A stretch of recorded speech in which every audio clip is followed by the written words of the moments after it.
This is Dateline, news and conversation.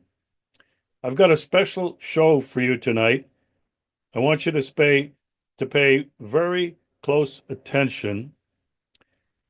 I don't know how many of you really have ever spoken to, seen, or been to the Donbas.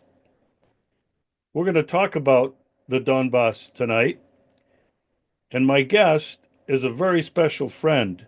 In fact, when I went to the Donbas in 2018, he is the one who was our interpreter and guide. At 2018, the war in the Donbas was only 4 years old. But when we went there, we could see damage to commercial buildings, residential buildings.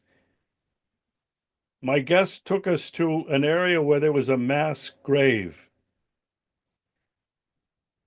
For an update and a little background on what's going on in the Republic of Lugansk, my guest tonight from Finland, who's living in Lugansk for a number of years, he'll tell us about that, Janus Putkonen. Janus, welcome back to the show. Thank you. Thank you very much, Regis. Hey, it's great to see you. We were just together last week at an ecological conference in Simferopol, and you were talking about the damage to the environment because of this war. But I want to start out tonight introducing you to my followers. So tell us a little bit about your background. I just announced that you were from Finland, but when and why did you come to Lugansk in the Donbas? Nice to meet you all, and I'm very pleased to have this discussion and to agree it. And I want to, first of all, to send greetings from here, from the Lugansk People's Republic, where I live. I have been living past 10 years now in Donbas, and I came in early 2015 for a press tour, and from many reasons, I decided to stay, to help, to cooperate, to learn about the truth about Donbas. And the truth about Donbas has been, for me, the most driving factor past 10 years. I was chief editor in Finland before I started, actually in the footsteps of Alex Jones, very much influenced to me, the InfoWars and others. I created alternative news media to Finland, and I really started to work as a chief editor in 2010, and then in 2015 I had run quite successfully alternative news media in Finland. I had to live in exile since 2014 when Finland joined the NATO host nation agreement, and the geopolitical turbulences against patriots, against those who are for the constitution, the people like me, has been pressured very heavily past 10 years in Finland because of the NATO occupation. I have been a geopolitical studies since 1995, and then happened these Oklahoma bombings, and it was a time when I just grew up to the adult life, and it affected me a lot, especially the truth about the Oklahoma bombings. And we had a same kind of situation in Finland. There was a fake state terrorism attack in the middle of Helsinki in 1995, and I was working on that time in the public broadcast company, and I saw it in my own eyes how they created the official lie, the propaganda about the international terrorism, and there was lots of things which connected these bombings that time to each others. And the truth about Oklahoma bombings, I think we all know that there was no lone man operation going on. USA that time, but the hard politics and the state terrorism highly included. So I started to study in 1995 the geopolitics for real. I wanted to forget everything what I had learned before and started from the scratch again to understand the world we are living today. And this journey of educating myself with the politics and the master chess, the geopolitics, that led to me in the aftermath of 9/11 to work of Alex Jones very fastly, because he was the man who predicted it from happening, and the Patriots in Texas inspired me very much forward with the Truth Movement and other following investigations from the 9/11 truth, and it led to serious questions about the war on terror and what's really going on in this planet. And in those footsteps, I then started my own journalistic work, very much in the footsteps of my mother, who has been working in the public broadcast company for over 50 years in journalism. And I have seen very closely how the mainstream media works in the Western countries and what kind of changes there has been from the 90s to 2000, let's say, to this day. I'm very well aware of the policies of the mainstream media. So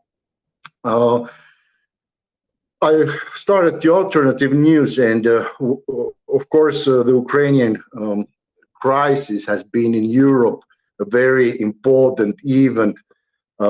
Everything started in 2007 when Mr. President Vladimir Putin gave his legendary speech in München. That is the moment when the separation line between the patriots and the globalists has been in the geopolitics, in the battle fronts, in the frontiers of countries in Europe, based on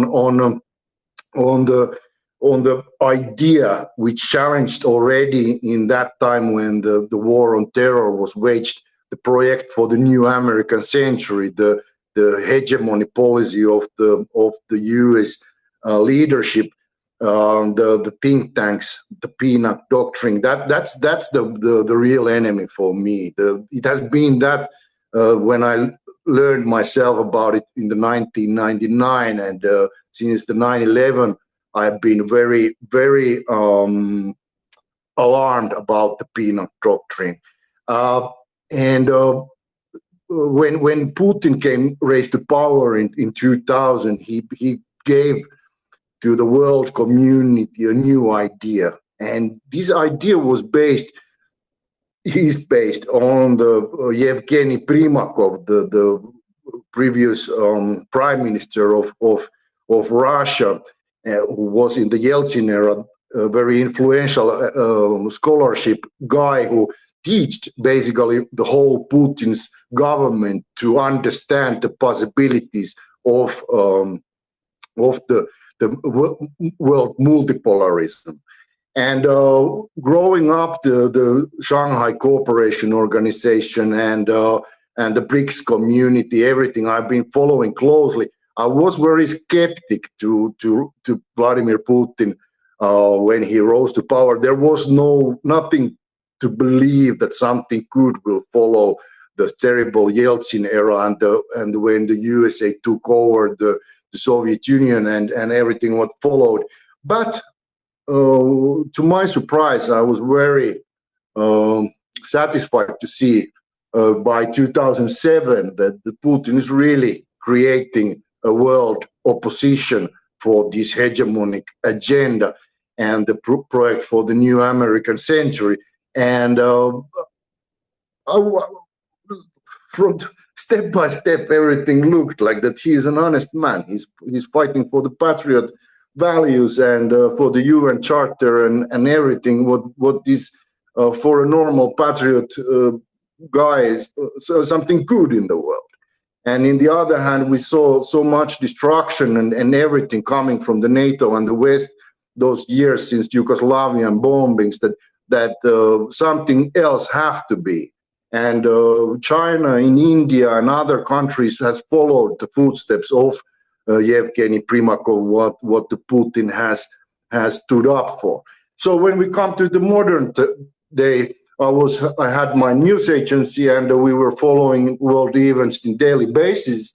And in 2013, there was a huge push by the Obama administration to attack Syria.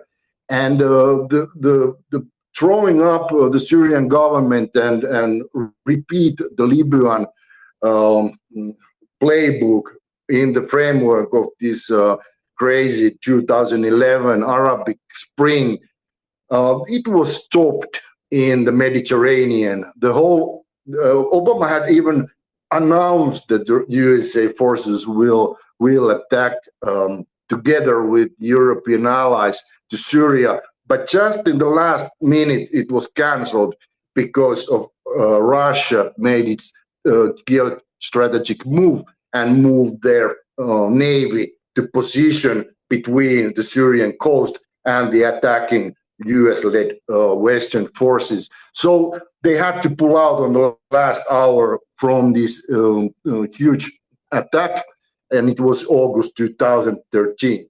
What was followed then is, of course, the understanding that what is valuable in Ukraine in a geopolitical arena, why the Ukraine came to the epicenter after the Syrian attack was thwarted. It was because of the Sevastopol. Everything was possible to do because of the Russian Black Sea Fleet, which could make the moves in order to support and secure the statehood of Syria on that time. And the revenge from the West was to what was created as a plan, very much supported on that time by the Rand Corporation, by the document published in 2014. It was understandable why the war broke out in Ukraine. It was a plan of swift coup forced by the nationalist forces from the West Ukraine. The US neo-Nazis, these neoconservative powers were supporting these Western Ukrainian neo-Nazis since the Second World War and Operation Paperclip. And very heavily the Ukrainian diaspora, especially in Canada, was preparing these forces with Svoboda Party and others, and they joined up to this plan, this military plan to overtake Crimea, to get the Sevastopol to the NATO hands, and which would open the great Israel, the whole plans for the Middle East to the Western hands. So what happened was a coup led very much by the Pentagon, the USA, as we know, Victoria Nuland there in the political leadership, and Rand Corporation and Pentagon think tanks, very much playing with these fascist, neo-fascist, neo-Nazis in Ukraine. And but they didn't succeed. It was a terrible, terrible mess.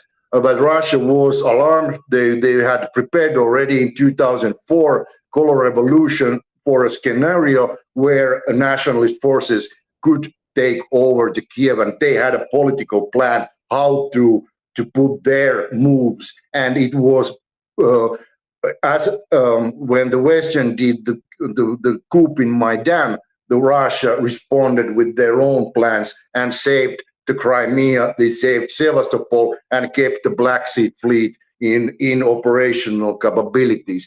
That was, of course, the first phase of this crisis, which turned out to conflict here in Donbas, as there was two different targets. Another was to get to Sevastopol. The second was to pull Russian land forces to the Donbas war.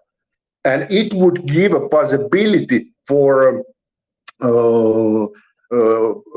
the Western forces to get freedom of movement in their important regions of Middle Asian and Middle Eastern region. And we have to remember that 2011, Russia started their military modernization program.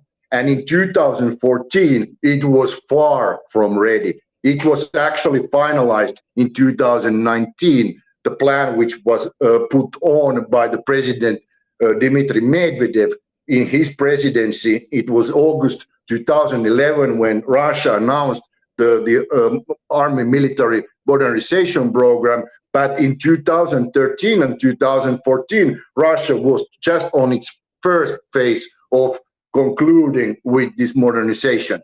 It would mean that if West would manage to pull the Russian forces to make intervention to the situation in Ukraine, they had to use their only modern military force, which was the Southern Army that time, from the very important Caucasus region. They would have to pull those land forces to fight in the Western Front, and that would make a mess. It would broke the balance of power in the Caucasus region and in the Middle East, and so it was out from the picture for Russia at that time. Russia was not ready to make an intervention in 2014. That's 100% sure. It took a long time when Russia, only in 2020, Russia had capability to make a military intervention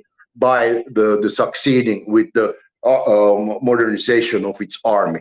Long time after. So what happened was that the Rand Corporation plan was to create an ocean of concentration camps for the Russian population of Donbas in the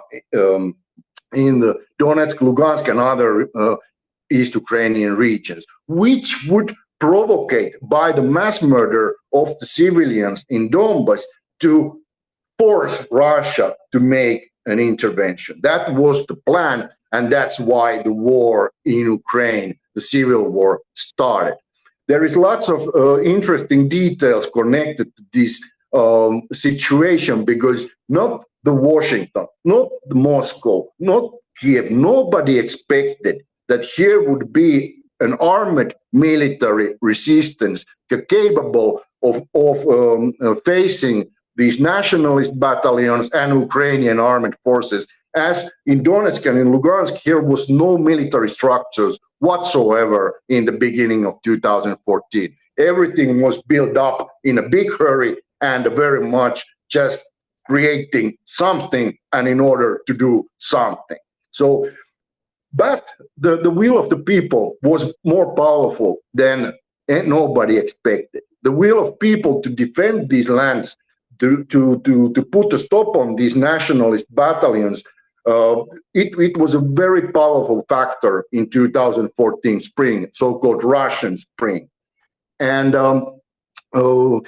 when we look into the truth about Donbas, we have to acknowledge all these factors: the geopolitical will, the targets of strategical and geostrategical point of view, political and geopolitical changes which were taking place on that time.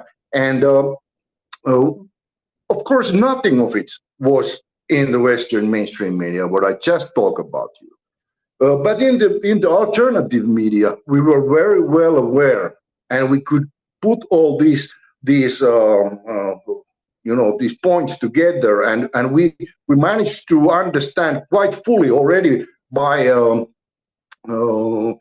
December 2013 that what's really going on in Ukraine, what is this crisis, and towards what it's going. Of course, I was most interested what really is happening in Maidan. So I visited Maidan in 2014, just after the coup, and I went there to understand what's really happened, what's really going on, and I had a huge possibility to learn the truth about Maidan. as it's a known story. It's a very interesting story because there was actually 3 Maidans in one Maidan. And I fastly say you this because it's a long story.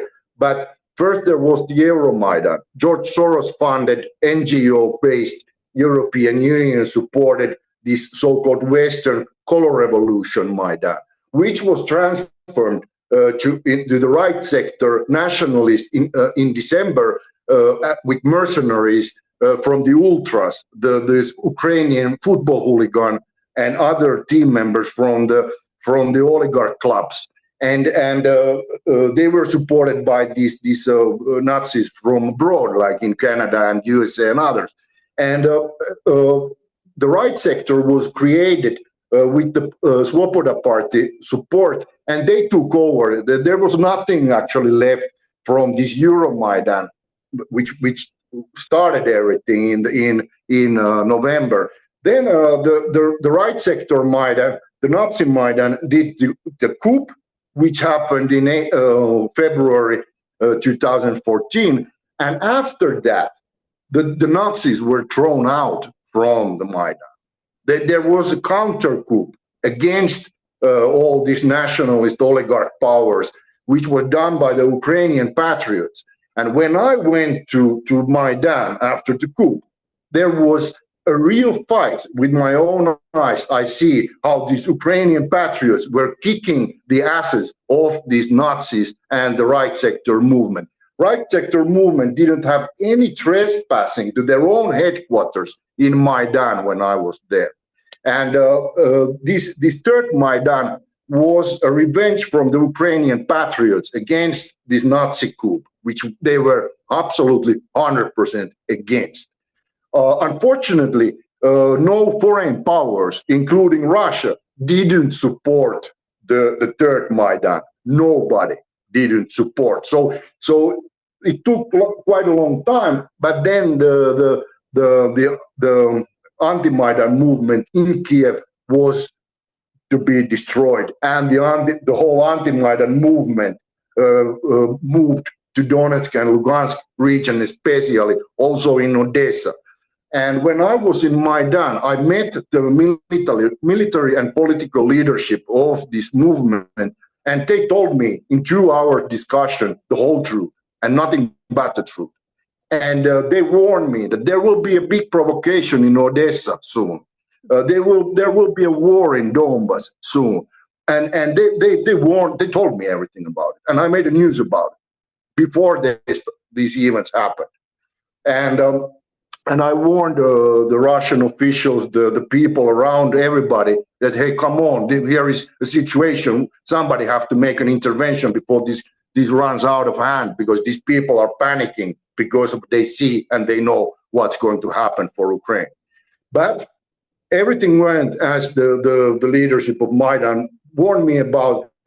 And then I followed the situation from abroad. I was living in Thailand, actually. That time I was already in exile from Finland. On that time, I couldn't live anymore in Finland. I was hunted by the police and everybody. And every day in the mainstream media, there was a very big campaign against me as I was revealing the truth about Ukrainian crisis. So then the summer went very surprisingly well, and the defense of Donetsk and Lugansk was probably amazing everybody in the world community, probably themselves as well as it. And I think that yes, because I actually personally know most of the people who were creating this anti-Maidan movement, who were the leaders and the commanders. I know them personally. So, but the Ukrainian Nazis and the army was stopped. It was encircled. It was destroyed in the Ilovaisk region between the Donetsk and Lugansk. They attacked very boldly after the Slaviansk, and they were destroyed there in the big cauldrons. The resistance received lots of weaponry from 3 different brigades, all weapons, vehicles, everything from the Ukrainian army. So they managed to create the core of the public people's militia from the weapons which they get from Ukrainian.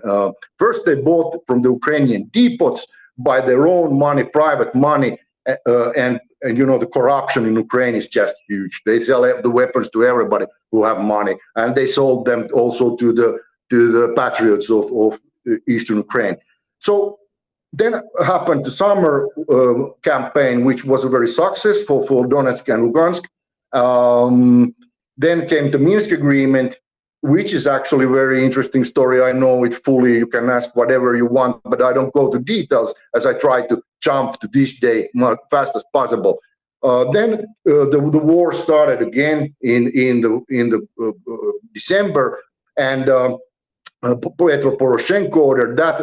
The Turchinov ordered the first attack from the junta, which was led to power, and then Poroshenko ordered the second one in the wintertime, and then they lost Debaltsevo.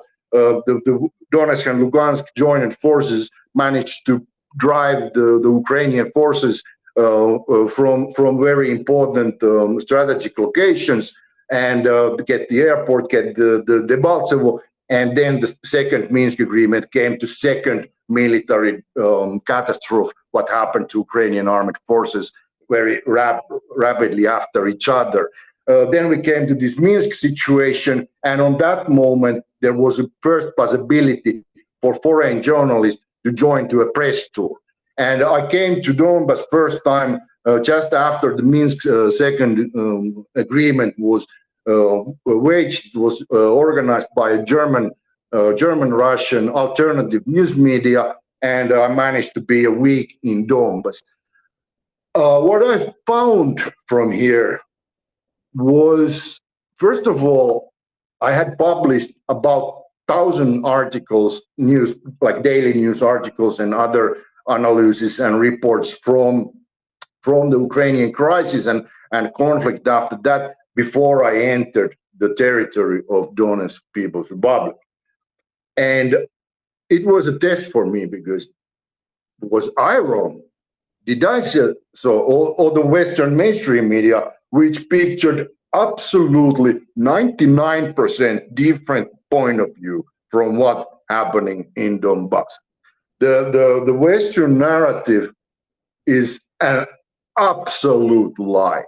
Nothing holds water in BBC, CNN, Finnish mainstream media. They all are involved in the biggest hybrid information operation ever waged against any nation and its people, especially Donbas people. Millions of Donbas citizens living in their own homes, protecting their own homes and Ukrainian constitution, were attacked by amazingly big powers and huge propaganda machine called the West. And when I faced the truth and I understood that even I had published 1,000 articles, I had only scratched the surface of the truth. I think that over that week, I understood that the Third World War is already on. Nobody cannot hide this conflict. It's here. It started. Somebody made a plan, and it was not Washington or Moscow or any other geopolitical players, that this conflict made a turn to direction which was not planned, as the Donbas people had their own voice. And this voice rose so powerful that no forces could resist the defense of Donbas. And what made this miracle, what stopped these Western Nazi forces from occupying these territories? What is a People's Republic? What, the whole picture was so amazingly interesting. And I think that the God created an idea, gave to humankind one more chance. And this chance was brought to life from the miners, from the most beautiful people which are living in this planet, these real Eastern Ukrainian Russians who are for their land, for their love, for their closest people. And when I came and was living amongst the people's militia and the people of Donbas, I understood that this is an organism which needs to be supported, helped, well, however you can. I just need to join these forces and give my profession, give my knowledge, give my word, trying to get these huge Reuters, AP, CNN machine to be defended, as there was lots of problems, especially in the information defense. And I offered my support for the administration of Donetsk. Well, when I was here, I met ministers and other people, and the head of the Donetsk People's Republic, Mr. Alexander Zaharchenko, who is actually here with me always in my shoulder. He granted me a position in Donbas administration, Donetsk administration for Lugansk and Donetsk. And so I stayed, and that happened actually 10 years ago. And since then, I have been living and doing my best, especially for love. We are not against anybody. That is the core root of understanding, and trying to protect the truth as the freedom needs to be protected. Unfortunately, we are very poor here. We don't have all those millions and billions which are fed to our enemies. We don't actually have any money. There is not, and that is not even a joke, because we should have at least something, but we don't. And that's why we are not a mainstream, because we don't have any capability to be a mainstream. But we rule our country, and with my work, the main importance was to create these information defense systems for the Donetsk and Lugansk People's Republic. And I get this task from the highest command to protect us from information war attacks and hybrid operations. And I was 3 years working in the head administration, and my job was to defend Donbas from the West. And I didn't take any responsibility from the connections to Russia, and it was not my task. But my task was to protect the front towards the West. And all foreigners and everybody who was coming in, going out, the organizations which were working, the OSCE, the UN, all the media organizations, everything was under my control for 3 years. And in those 3 years working in the head administration, my only boss was the president. And I was like living in a very lonely but very responsible years, as I had to choose between life and death, and people's working possibilities, and I tried to separate all those years when I was in charge, the propagandists from the journalists, and I tried to defend so that the propagandists cannot enter Donbas, but the journalists had full possibilities to work here. That was my goal. And did I succeed or did I not? It's not me to evaluate, but I can say that there was not the situation anymore like there was in 2014, when the Western propagandists were wiping the floor with the lives of Donbas people before we started to create the defense in the information on hybrid war. So something was, and I gave all my life, my time, after 3 years when my boss was murdered by the Ukrainian assassination, to that day, I did what I promised to do, and I didn't hesitate, not a single moment, to give my life for the Donetsk and Lugansk People's Republic. After losing the head in 2018, the whole system went to very different mode. He was a very geopolitical, very international person, and he ran these international programs. But unfortunately, after Zaharchenko, the international sphere was very much lowered down, and it was just a mess up. I couldn't change to a rubble because I haven't ever seen a rubble briefcase, and I don't know if I will see in this life. But they were not supporting us from Russia in 2014, and I still doesn't see the rubble briefcases anywhere. But as a duty, I fought for 3 years, and then I was just very tired. I rested for a half a year. I actually lost everything when the president was killed, and then I restarted my operations in Finland.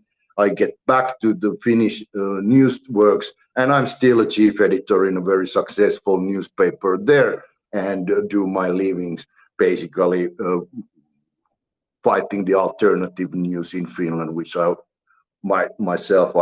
found the whole sphere of work, and I have a very successful old already newspaper where I am a chief, and called MV Lehti in Finland. So past years after Zaharchenko, I resumed to Finnish information war front, the northern front, which I say. And for me personally, I cannot go back physically to Finland. I'm a target of all possible what can be to be some kind of a Putin troll or something. But the fact and the reality is that I have never worked for Russian government. I have never received Russian governmental funding. I work for the Donetsk People's Republic, and Zaharchenko paid from his own pocket actually the work of our of the Lenia, the Department of Information, and so I'm a very independent. I don't have a boss above my head. I am the boss, and I actually do what I want, and this is a free country where I really can do what I want. But I still feel a duty for my fellow people in Finland, and that's why I make daily news and continue to do journalism for Finnish people who are in a very bad situation, especially after the military operation in 2002 began. But this is briefly. I cannot say this shortly, but I will promise I will from now on I will answer fast as possible and concrete as possible to all questions. Thank you. I really appreciate the background and the history, Janus. It is only now, in my opinion, beginning to come to light.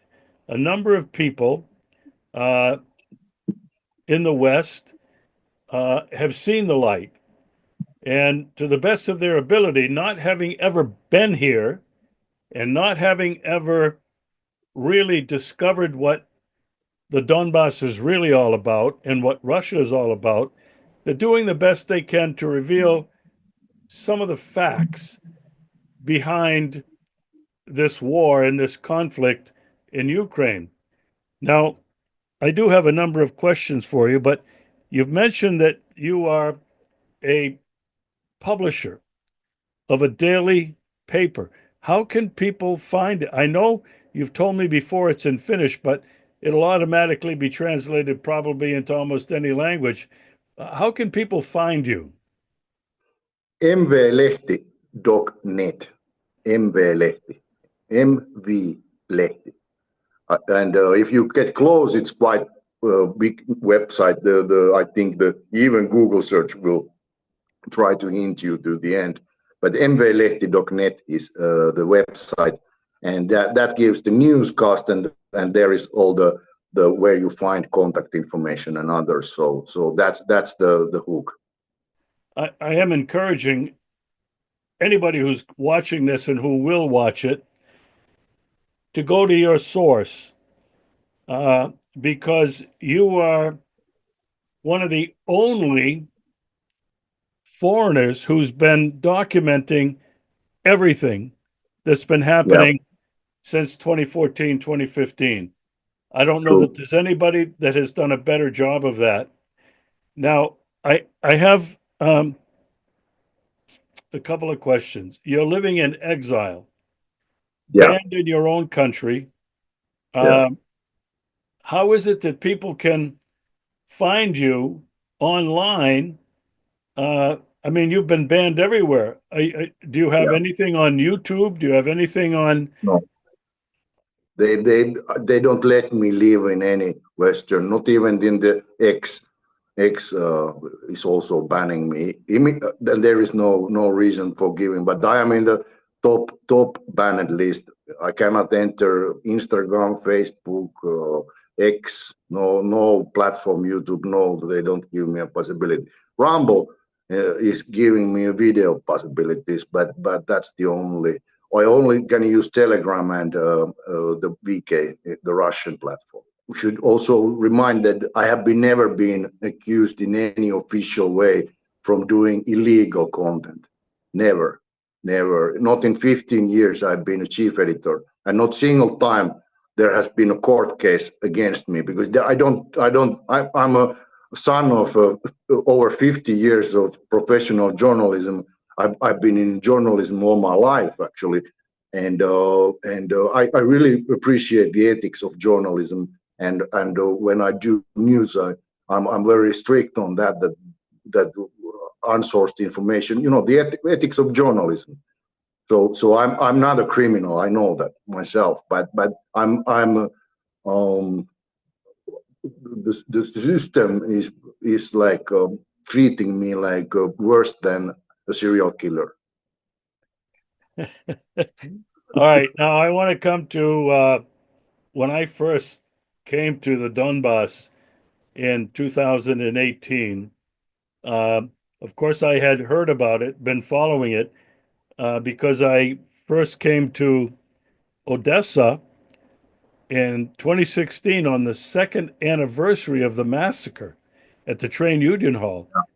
Uh, Yeah, and later that year, I came to Russia.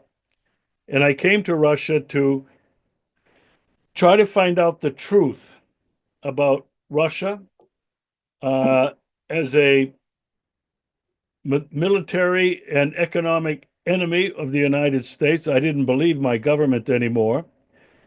I came to find out the truth about Crimea returning to Russia, and that was in 2016. And I came back on two other occasions.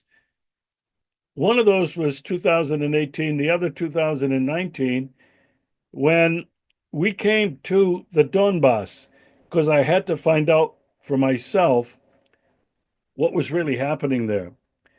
And yeah, the only contact I had was somebody that I met online, and somebody that you've known personally was Russell Texas Bentley. We'll talk about yeah. him a little bit later.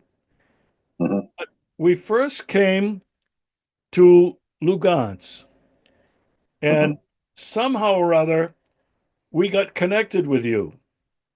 And you basically offered your services to take us around Lugansk to show us the destruction on civilian infrastructure. Yeah, Everything was gas yeah, stations, yeah, government buildings, offices, gas, public utilities. And you took yeah, us by a mass grave. yeah.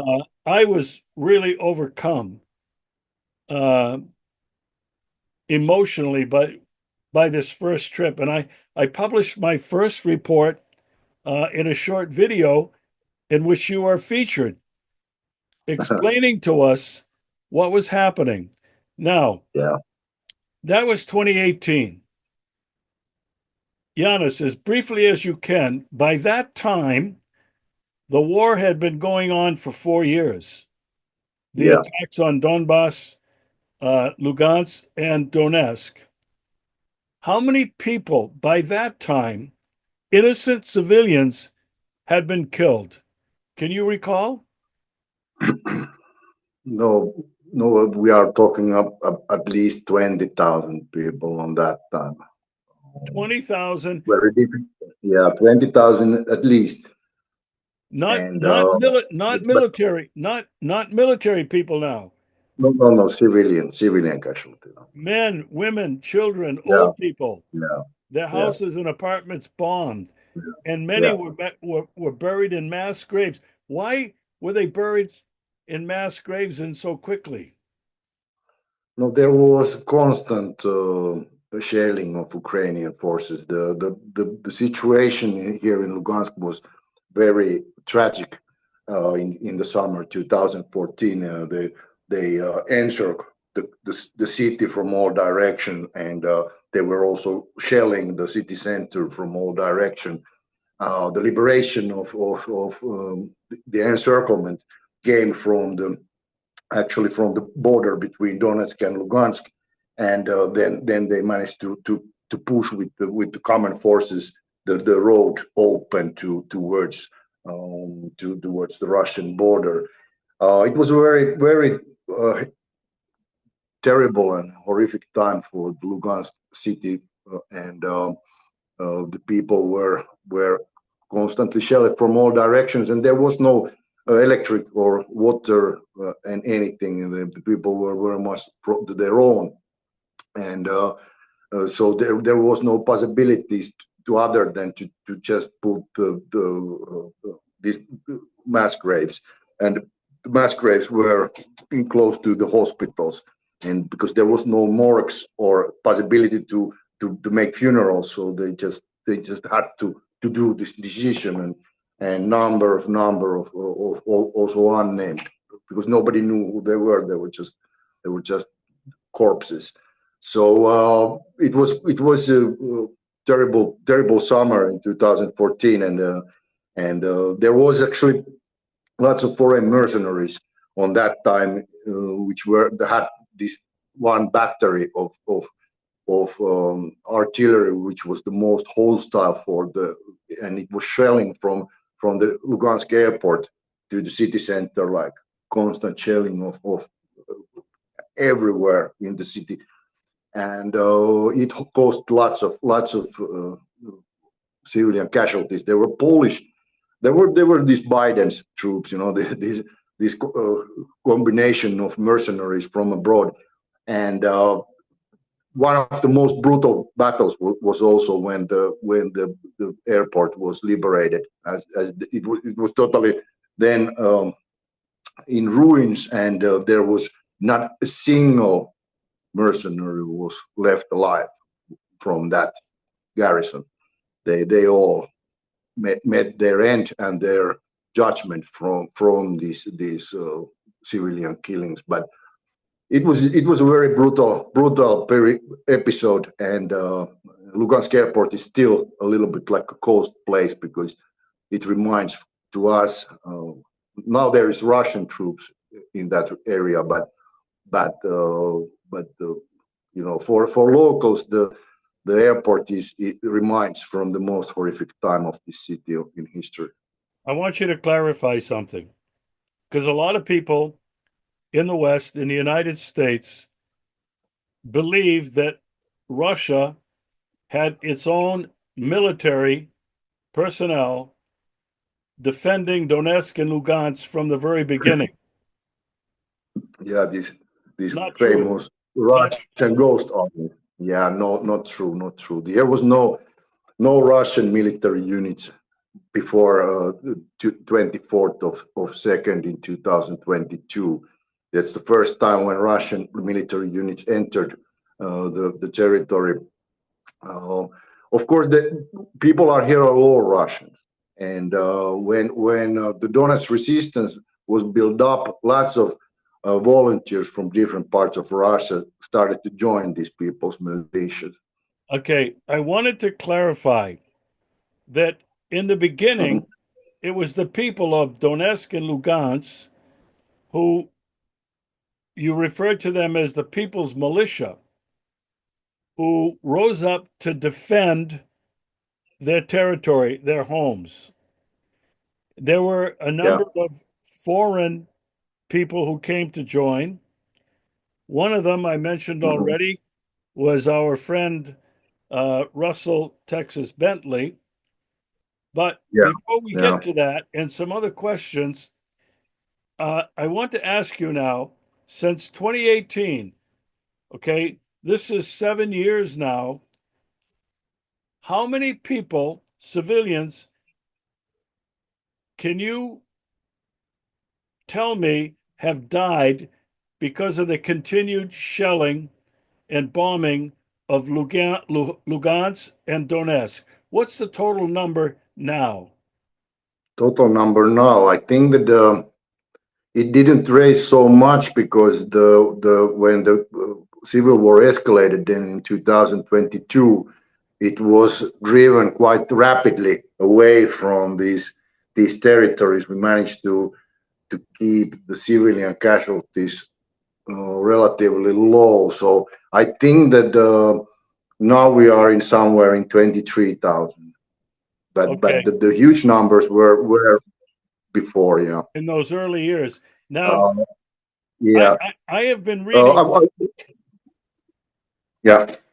I've been reading that the Ukrainians are still shelling parts of Donetsk and Lugansk, that those two republics have not been completely liberated. Is that true? Lugansk is 99.5% liberated, and the Donetsk is about 68% liberated right now. And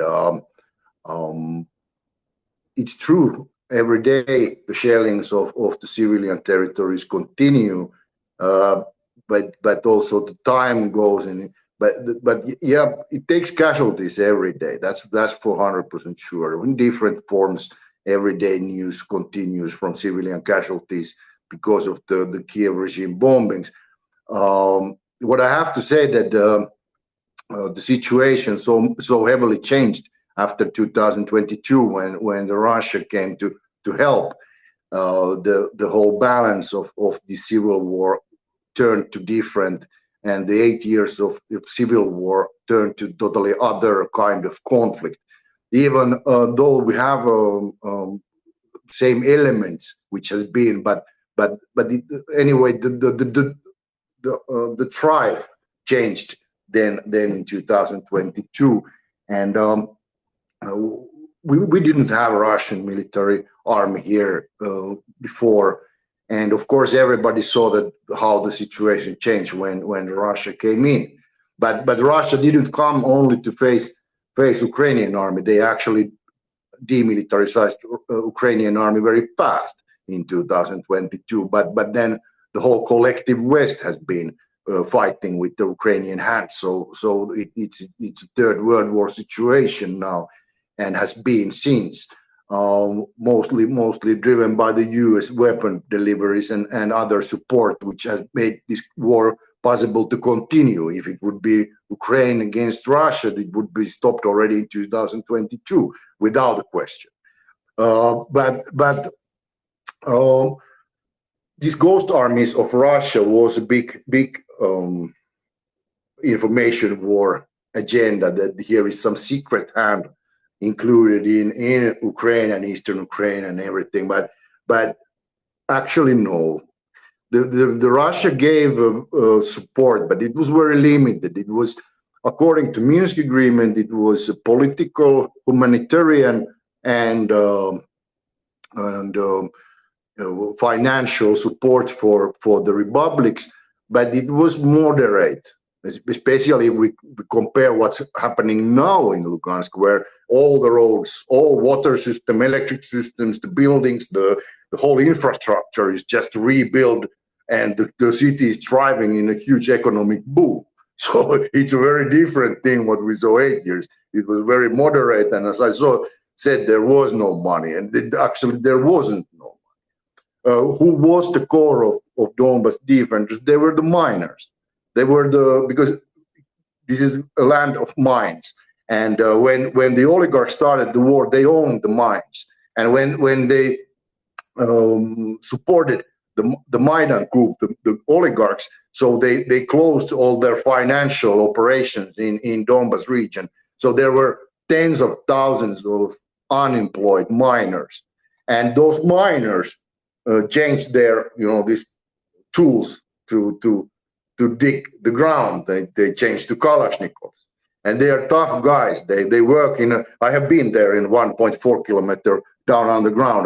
I know what the hell is going on in these coal mines, and they are really tough guys. You don't want to make a problem with the miners, but the West made a big problem, and they get the big answer, because tens of thousands of miners getting AK-47s to protect their homes. You don't play with these guys. It's like that's the power. That's the core. You don't need a Russian army to face a real enemy if you try to take the hometown of the miners, and they are given AK-47s to protect themselves.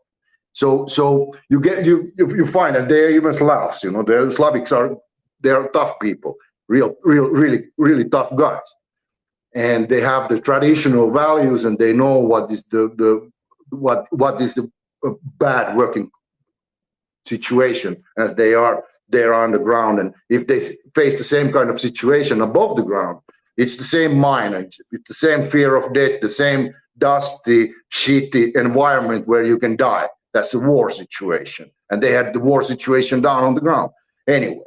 So that is what created this miracle of Donbas.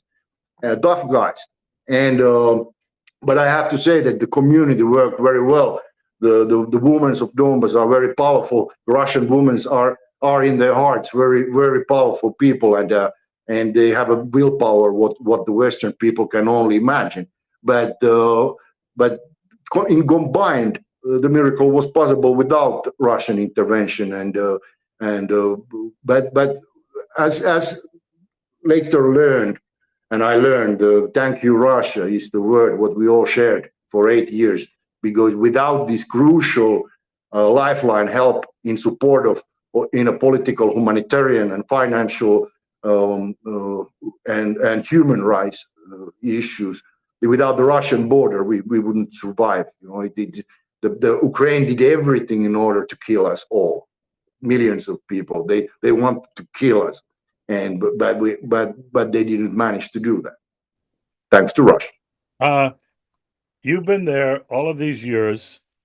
The people in the West do not give any credibility to the referenda that took place in Lugansk, Donetsk, Kherson, and Zaporozhe, the 4 territories that voted to return to Russia.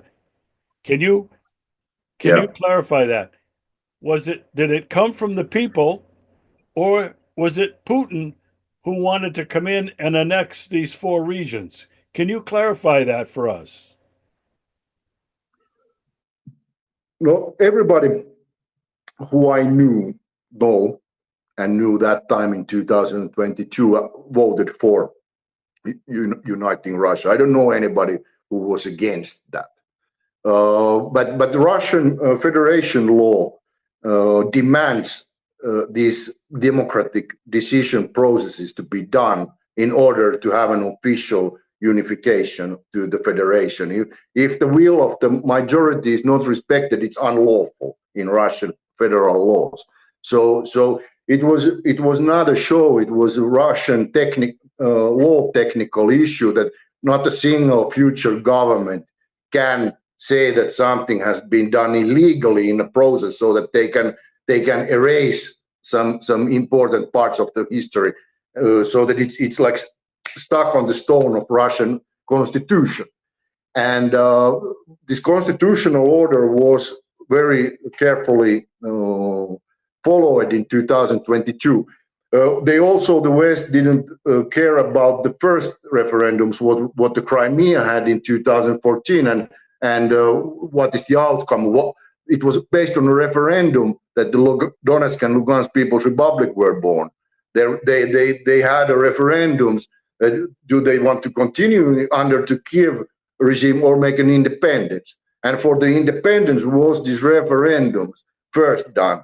And full majority, the 96-95% was for regional governance, and 97-98% was for joining Russian Federation. And everybody here was celebrating these steps when we were taking. And I was voting myself. I was in the polling station and gave my vote. And in the moment when I put the vote, do you want us to join Russian Federation, I had my tears coming, and I felt that now we won the war, because it was not anymore up to us, for the people of Donbas, to resist the whole Western military power. You know, we had so terrible times when the escalation started and we were alone. The worst was the last week before the Russian intervention, when the Ukrainian troops were attacking in all sectors, and the situation was very, very alarming for us. And I had also to think myself, taking the Kalashnikov or continue to fight with my keyboard, you know, and it was very, very tough times. But joining Russian Federation and their support mean that we are sharing the fate. And we really believe, honestly believe, that you cannot win Russia in a war. And if you get Russia to your, you are back in the motherland. So your fate is the motherland's fate. And of course, the motherland will keep us safe. And so it has been. So it is done. And we are very grateful from everything what Russia is doing and keeps doing with us. Now, yeah. I've never liked the term the proxy war.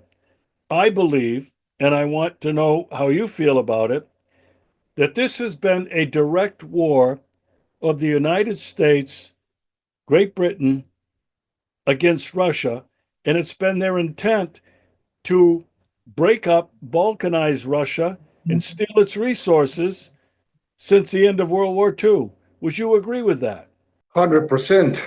Many my friends who are fighting not with the keyboard, but who are fighting with Kalashnikovs in this war, have, with their bare hands, killed U.S. mercenaries in the front line, and U.S.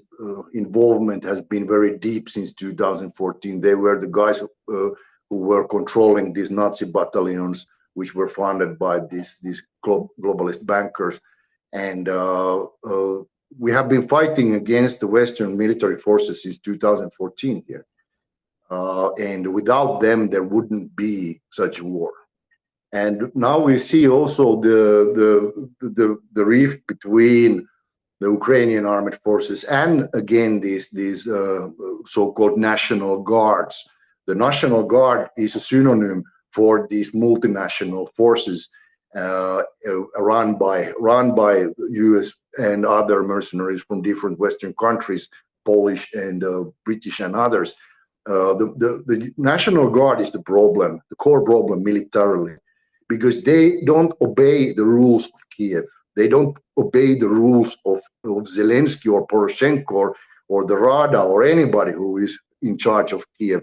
They have their own headquarters and they have their own orders. They have their own goals and ideological reasons why and how they fight this Azov battalion, Dnieper, Donbas and others, and the whole National Guard, actually. And by arming the National Guard of Ukraine, you just continue this war, because they don't stop. They are the Nazi forces who have their own very dark ideas about dehumanizing the Russian population, and they are for these neo-fascist ideas. And this is a reason why there is no ceasefire, because these troops, these Western US supported troops, doesn't recognize any ceasefires. and that's why it didn't work out, and that's why it will not work out, and that's why the Minsk agreement was never followed, because these nationalist battalions are having their own deep state headquarters.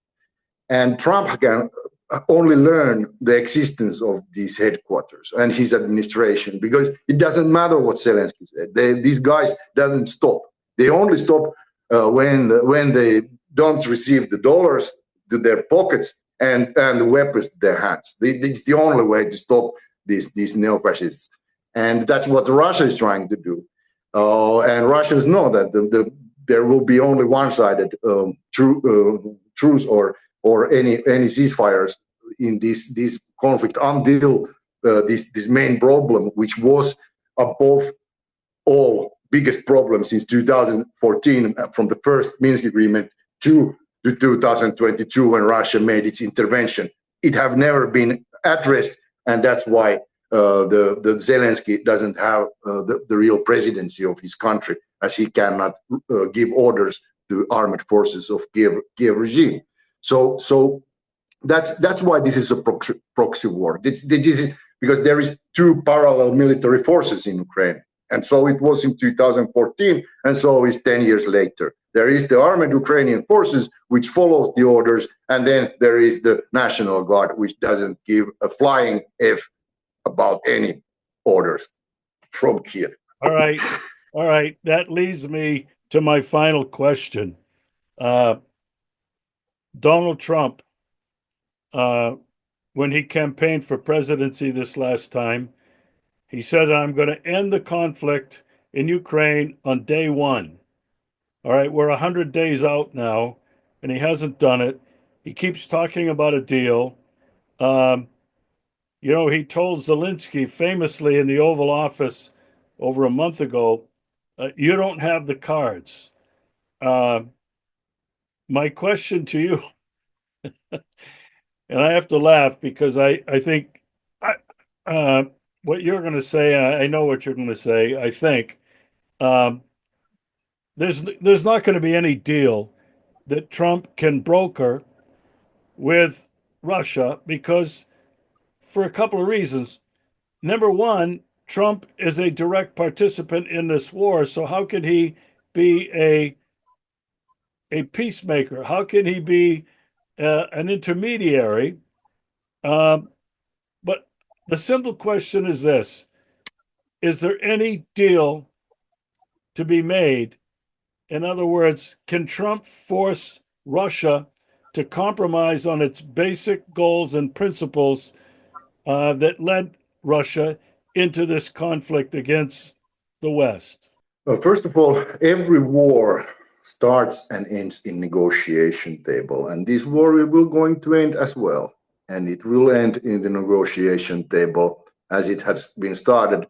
The war started far away from here in Pentagon, Rand Corporation, there in the neoconservative think tanks, and certainly that is the place where this war have to be ended, where the places where it started. So the direction is right. The Washington is the place where the solution have to come, and understanding that this Biden's war cannot continue. It's the Obama's legacy, which was ruled by different realities on the world geopolitical situation.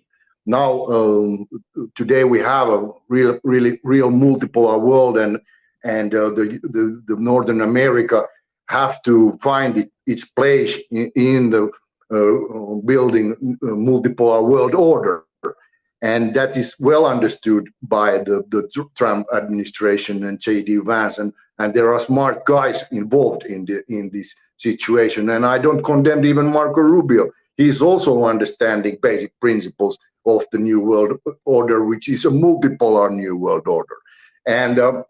But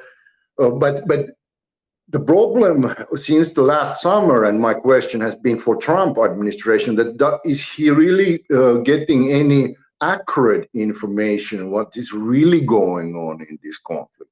Does he knows the existence of this second parallel military forces which are how the Ukrainian Kiev regime forces are constructed by Ukrainian armed forces, which is the easiest part, and the impossible part are these Nazi forces.